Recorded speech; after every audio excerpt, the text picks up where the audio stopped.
Hello everyone, welcome to Marketing 452 International Marketing. This is chapter 11. Chapter 11. In this chapter, let's focus on global strategies for services, brands, and social marketing. Okay? Services, brands, and social marketing. Do you recognize where this is? And this is Japan. When you go into a department store, you're greeted by were people working there, in the traditional costumes, very nice, warm, and courteous, okay, in Japan.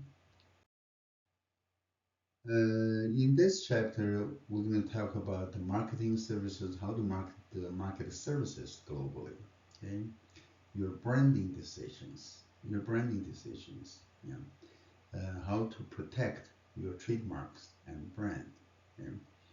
And also social marketing in the global context. Surrounding global context. How can you can the first let's look at the international service providers. Excuse me. Right. And there more than half of Fortune 500 companies, more than half of Fortune 500 companies are service providers. Okay, value produced exceeds manufactured products, and services exceed manufactured products. Okay, 25% of worldwide trade is services. Actually, 25% of worldwide trade is services. Not good. Okay. Can you name some international services? What kind of services are there? Can you name some of them? I want you to pause for a second and think about that. Okay, you can, excuse me, see if you can think of a few companies that provides international services, or just the type of international services that's offered. Okay, all right, let's come back. Okay, let's continue. Okay. Services to organizations. Some services are provided to companies or other organizations. Right? There's communication services, communication services, right? There is financial services, banking, insurance, stock, right? Bond, trading, right? Financial services. There is software development, computer software, that service, and database management, managing your database, in, or in cloud computing services. Construction is a service. Construction, building buildings, things. Okay? Computer support is another service. Huge services. You may call some company, a utility company, and asking them about some customer service type of questions. The person answering your call may be from another country. Okay? Accounting is a big service. Accounting is huge in services. Advertising, market advertising, advertising agencies, services, consulting services, right? That's huge in business. Consulting services, right? And legal services, lawyers providing legal services, right? These are the services to companies, okay, to come to businesses. There are also services to consumers, okay? Like legal services you have, uh, legal services to consumers and businesses, but there are legal services to only consumers, like gyms, right? Gyms, and cleaning services, laundry, cleaning services, right? Restaurant chains or restaurant franchises, okay? Insurance policies, yeah, to consumers, insurance policies, right? There is a heterogeneity of consumer behavior and usage patterns across countries. Okay? There is a heterogeneity of consumer behavior and usage patterns across countries. Yeah. So consumer behavior and use patterns are different, very different from country to country. So that means there's a greater adaptation for services marketed to consumers. The consumers more, much more varied and diverse. Okay? There are differences between products and services. Okay, products and services. I'm sure you have learned this in your principal marketing class. Let's just refresh your get the concept and idea here. Okay. What distinguish product from services or services from product? Right? Services have four characteristics. Okay. First one, intangible. Services are intangible. They cannot be stored or readily displayed or communicated. Right? I just had a haircut, right? I cannot touch my haircut. I can touch my hair, but not my haircut, right? So it's intangible, right? It's simultaneous, right? Production and consumption of service happen at the same time. The barber offers his hair care service, cutting my hair, and me receiving my haircut. They both take place at the same time. Okay? It's heterogeneous, meaning production lines do not exist to deliver standardized products of consistent quality. You make goods, whatever you make, cars, pens, computers, you can standardize same product, same exact product. Services, you know, your haircut, my haircut, your legal services, my consulting services, it cannot be the same. Okay? And it's perishable. It's perishable. The service cannot be stored, it's expired, or it passed away, it's passed, right? And for example, you cannot have like let's say put this which way, like air travel is a service, right? You cannot have travel services. Um, if the airplane, say you're flying to New York City, and if time passes by in today's service in New York City, it's gone. Yeah. You stay in a hotel room, after midnight, that service is gone. You're you're getting the hotel service for another day, for a different day, for a new day. So it's perishable. So the services are intangible, simultaneous, heterogeneous, and perishable. Just give me your test, okay? Transferring service models abroad. Can you transferring service models abroad? And you can guaranteeing quality worldwide is hard. It's hard to guarantee quality worldwide, quality services worldwide. Okay? You have fewer opportunities for economy of scale. You cannot have economy of scale here. And you have to do that one by one. Okay? Backstage elements like planning and implementation are easier to standardize than the front stage elements. That's aspect of the service encounters. Okay? Service encounters. Culture and service experience. Right? Different cultures have different expectations of services, level of services. Customer expectations of service levels. Like in this picture here, people are in line for forming a line, in line for many minutes or hours to get service. This is more acceptable in some countries, but probably not so in other countries, not in this country, right? We Americans, we are not that patient, waiting in line for hours to get service. We go away and find another one, right? So there's the service levels and the equal customer treatment issue. Right? There's a waiting experience is different. Time, how much time you spend in waiting, okay? Waiting in line. Well, there are also other social norms, that different from country to country. And also service personnel, the gender issue. Um, in, for example, in other countries, many countries, flight attendants can only be female, or young female, right? And in this country, in our country, flight attendant could be male, female, and could be young or old. Right? Social classes, appearance, trainings, all important issues here.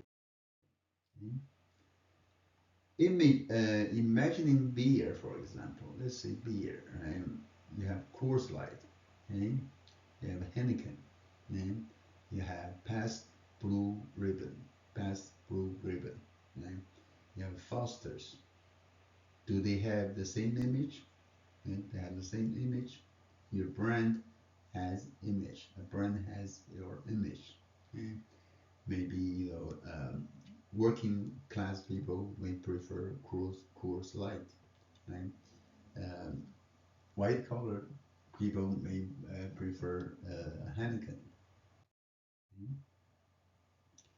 Branding decisions. Globally recognized brand names are your asset. Globally recognized brand name is an asset, okay? Because it gives the product credibility. Everyone knows the name, knows brand name, knows quality. It enables consumers to identify the product easily. Okay? It helps consumers make choices faster and more easily. Okay? Because it's a familiar brand that they know very well. How do you decide on your brand name? Brand name decisions, brand names. Right? You can have single country brand versus global brand. Yeah. Single country brand is only in certain country, a single country versus a brand that's global. Okay. For example, Mr. Clean, right, is a single country brand. Right? Monsieur Propre or Master Proper, and these are all brand names only in certain country. That people in other country may not know. On the other hand, brands like Coca-Cola, Kodak, or IBM are global. The same brand name, recognized in everywhere, all the countries. Okay? That's a global country versus a single country brand. Okay? Brand name decisions. Okay? How do you name your brand? And how do you name your brand, especially globally? Right? How do companies make those decisions on the brand name? Right? Sometimes they use arbitrary or invented word, arbitrary word, like Lexus car. Lexus cars is a luxury product line from Toyota. Right? They want to differentiate from the middle class Toyota lines, Toyota cars, and make this luxury car called Lexus. Right? But we have found that actually this invented word, but people have used that word to name their kids. I think the girl's name is Lexus, right? And sometimes you can use a recognizable English or foreign language word, but unrelated to product, like cheer. Like, what's cheer? Cheer is the detergent, right? Has nothing to do with cheer and detergent. So it's unrelated to the product itself, the functions, right? It's a recognizable word in English. Okay? Well, you can have a recognizable English or foreign language word, but suggestive of the product. Mr. Clean, and Mr. Clean, as the name implies, it has something to do with the cleaning job, cleaning work. Okay? And sometimes you can use English or foreign language word that's descriptive of product, but it may not be understandable to outsiders. Outsiders, like Pampers, baby diapers, right? It's a descriptive product, but others may not understand it. Okay? Sometimes you can use geographic place or common surname, like Kentucky Fried Chicken. Kentucky Fried Chicken are not Kentucky Fried Chicken anymore, right? They call it KFC. Okay, why do they change to KFC? They don't want to give people the impression the fried, too greasy, too fatty, too much calories, right? They just use KFC now, right? Or they can use device, design, and number or some other elements like 3M. 3M is actually a very reputable, good company to work for if you can get a chance to. And originally, 3M stands for Minnesota Mining and Manufacturing. Minnesota Mining and Manufacturing. That's what they did many years ago. Okay? Now what they do lots of innovative products. On every desk in America, you'll find some 3M products like post-it notes, right? And all those tapes, things like that. And you find a lot of them. And developing a global brand strategy. How do you develop your global strategy, brand strategy? Yeah. There is the importance of brand champions. Brand champions. Okay. Within a company, you need to have a brand champion, right? The person or people are charged with building and maintaining a global brand. It's important you do that. You have a designated people managing, that brand, build a brand, right? These people they should monitor the brand across markets, how the brand image, brand equity is changes. Okay?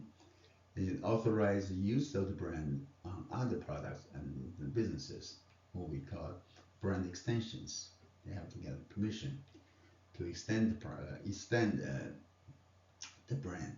You know, you don't want to overuse it, or what you want to use it to hurt its reputation. And typically, brand champions are typically senior managers at the headquarters, a product development group, or manager of a lead country, or manager of country with a major market share for brand. Okay, brand champions. Okay, you're the champion of the brand inside the company. Consumer evaluation of global brand. Global brand study. You can study a global brand. There are three key dimensions of brand evaluation. When you evaluate a brand, is it the quality signal? Is a quality signal? Is there a global myth about it? And also is social responsibility. Does this brand represent some social responsibility and of the company? Global brand studies for the four consumer segments of about global brands. Okay, global brand. People, or if you look at people around you, the attitude toward global brands vary from person to person, right? The four different type of consumers, or four segments of consumers, they have very different attitudes towards global brand. Okay, there is a global citizens. Okay? Global citizen. Are you a global citizen? Okay? Do you just love global brands? Global brands. All all things, all those global brands is your favorite. Yeah, you must have global brands. Right? There is global dreamers who aspire to have more, right? Have more, right? And there is the anti-globals. They don't like global brands. They don't like global brands, right? They want a local brand. Right? They don't care about global brand names. And then there's global agnostics. They're global agnostics. They're not sure about that. They don't care that much. Okay? Whatever they have, that's fine. So the first one is global citizens, right? Global citizens are consumers who rely on global brands to indicate the products of quality and innovation. They're concerned that transnational firms respect workers' rights and the environment. That segment is about 55% of consumers. It's a big segment, right? There are fewer global citizens in the UK and the United States, but there are more global citizens in Brazil, China, and Indonesia. Okay? So global citizens.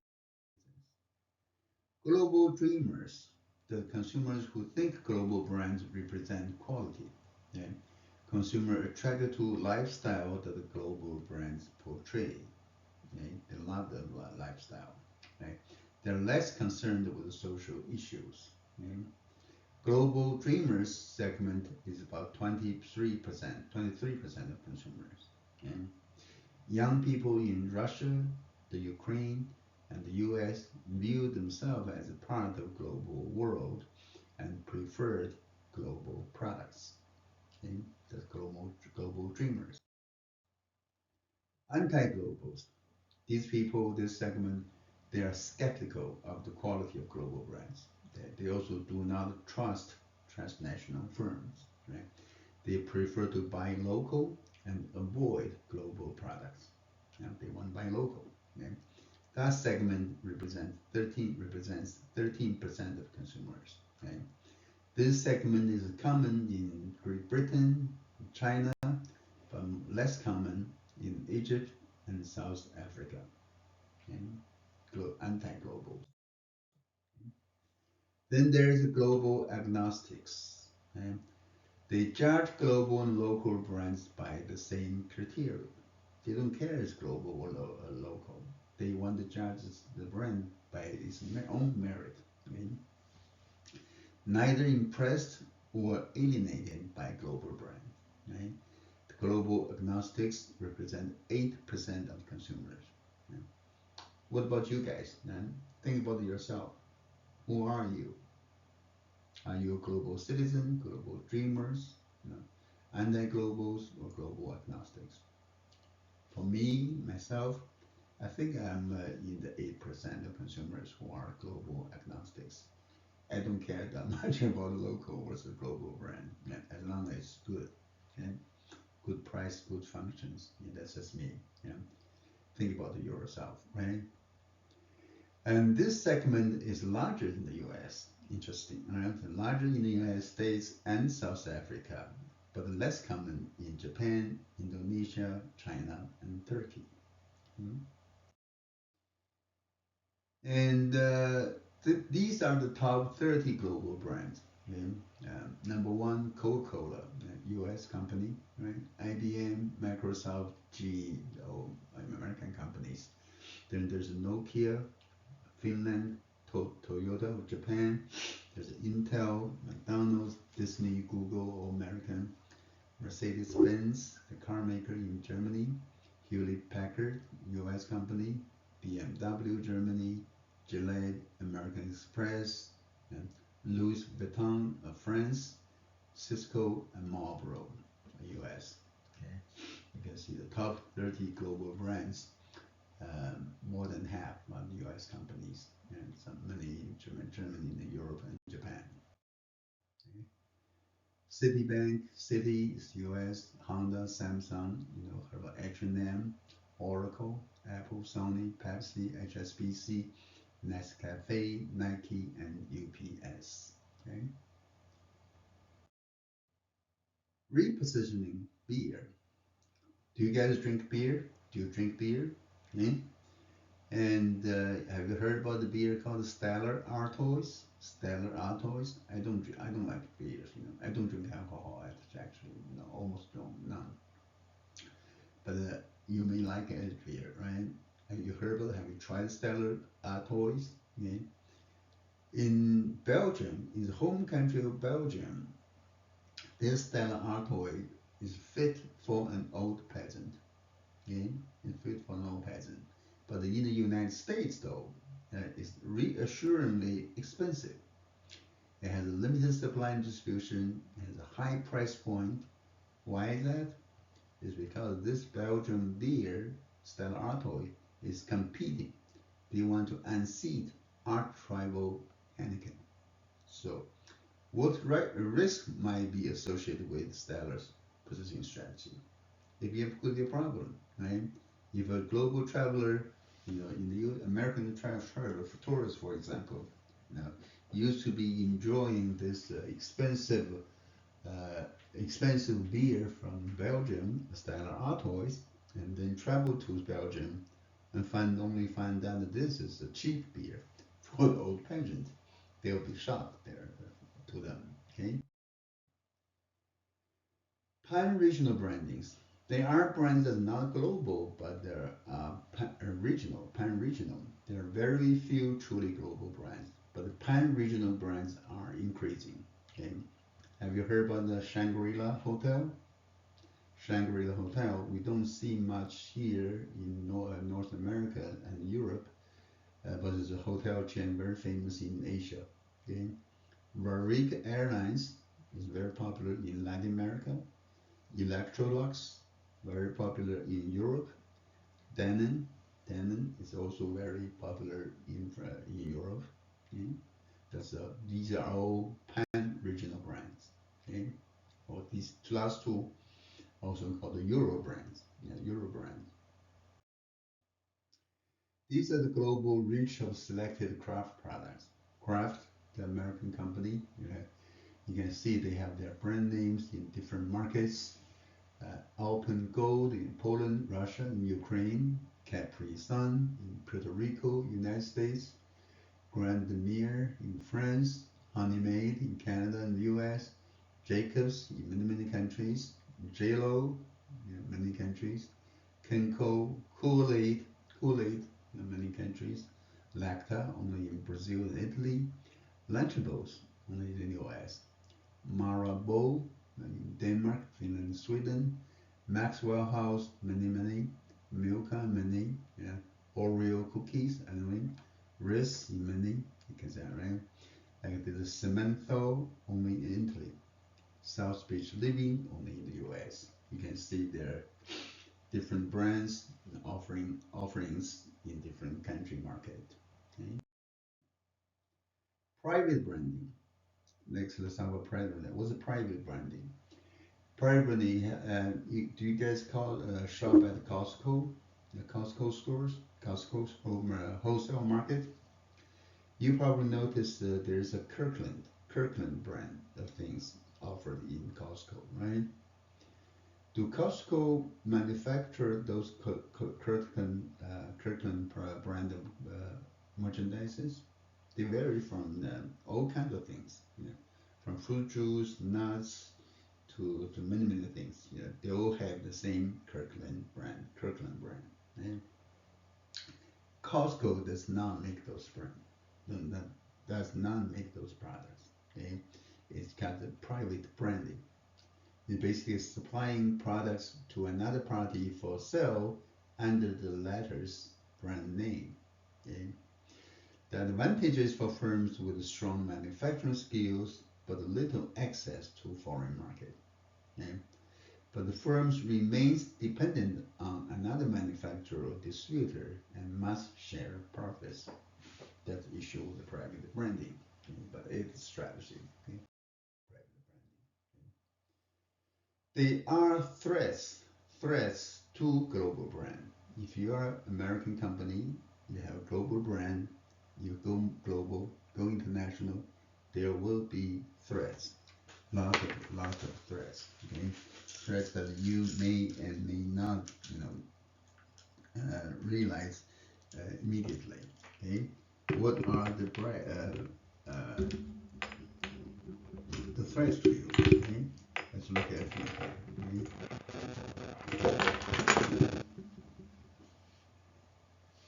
Brand name preemptions.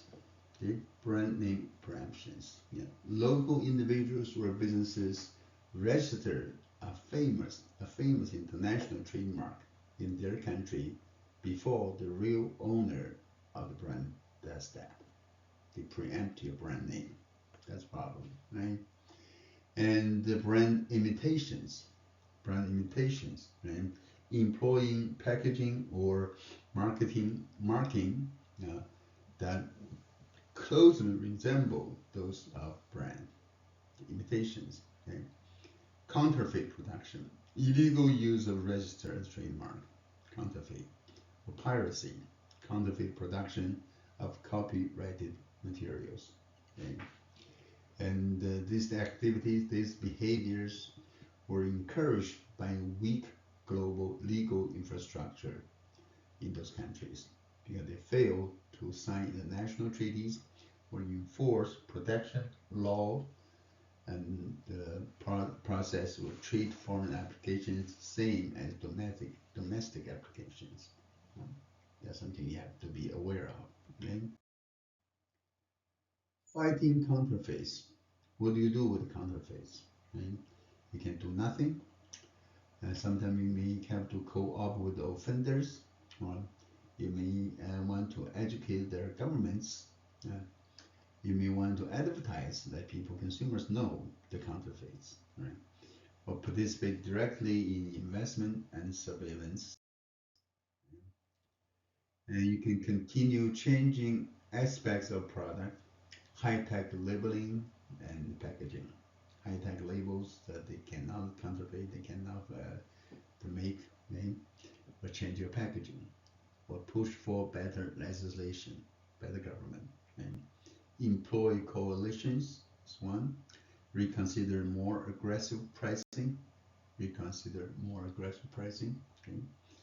And or you just exit, get out, avoid that market. The counterfeit is too rampant. Okay?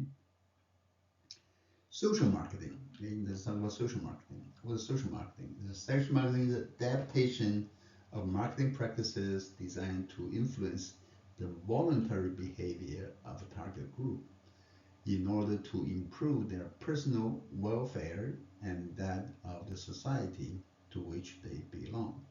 Okay? Because it uses social marketing. Okay? It's because of the influence of NGOs, non-governmental organizations. A lot of them are using social marketing. Okay? There's a standardization versus adaptation in social marketing as well. Okay? Wisconsin social marketers take particular opinion leader AIDS program international. Right? They work with local NGOs in 78 countries to identify which aspects of program can be standardized and what needs to be adapted and how. So they actually use social marketing, right, on this AIDS program. Okay? And differences between social and commercial marketing. Okay, what are the differences between social marketing and commercial, the regular marketing we're talking about, we're dealing with, right? Or general term marketing. Okay, social marketers are not concerned with profitability, okay, because they are promoting a cause. Right? They're not concerned with profitability as much. Okay? Social marketers funding comes from sources other than target markets. They have their funding from sources, other sources. It's not from target market, not from consumers. Whereas marketing, we get money from consumers. Okay? Lateral partnerships among social marketers are common. Yeah, they form a lot of lateral partnerships among other social marketers, other causes. Okay? They work together. Social marketers consider how governments view their products. They consider how government view their product. Whereas marketers, they consider how consumers view their product. Yeah, I think it's pretty much all I have for this class, for this chapter.